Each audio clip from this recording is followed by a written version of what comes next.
খড়দহে বেআইনি পুকুর ভরাট রুখে দিলেন পুরসভার চেয়ারপারসন নীলু সরকার। ৩ নম্বর ওয়ার্ডের অন্তর্গত প্রান্তিক কলোনি এলাকায় প্রকাশ্যে চলছিল চেয়ারপারসনের নাম ভাঙিয়ে পুকুর ভরাটের কাজ।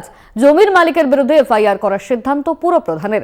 তার সামনেই ভুল স্বীকার জমির মালিকের, তারপরেও ফের পুরকর্মীরা বাধার মুখে। চেয়ারপারসনের নাম ভাঙিয়েই চলছিল পুকুর ভরাট। খবর পেয়ে ঘটনাস্থলে খোদ পুরপ্রধান। রুখলেন ভরাটের কাজ। ফের পুকুর ভরাটের ঘটনা খড়দায় পুরসভা ৩ নম্বর ওয়ার্ডে প্রান্তিক কলোনি। প্রশাসনের নির্দেশকে অগ্রাহ্য করেই চলছিল পুকুর ভরাটের কাজ।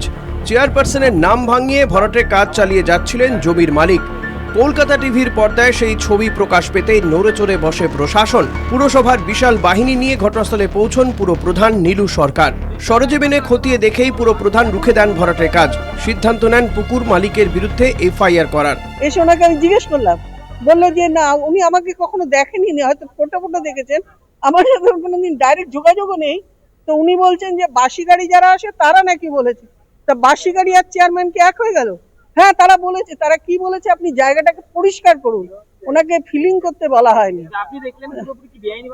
একদমই বেআইনি হয়েছে। আগামীকাল আমাদের খড়দা পুরসভা থেকে এই পুরো মাল তুলে নেওয়া হবে। পরিস্থিতি সামাল দিতে পুরো প্রধানের কাছে ক্ষমা চান জমির মালিক। একই সঙ্গে কলকাতা টিভির মুখোমুখি হয়ে ভুল স্বীকার করেন তিনি। হ্যাঁ, আমি আসলে ওটা না বুঝে শুনেই বলেছিলাম।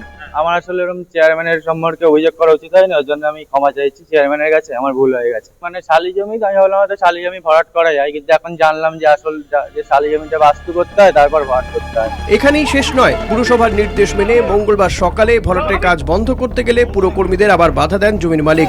ফের সৃষ্টি হয় চরম উত্তেজনা।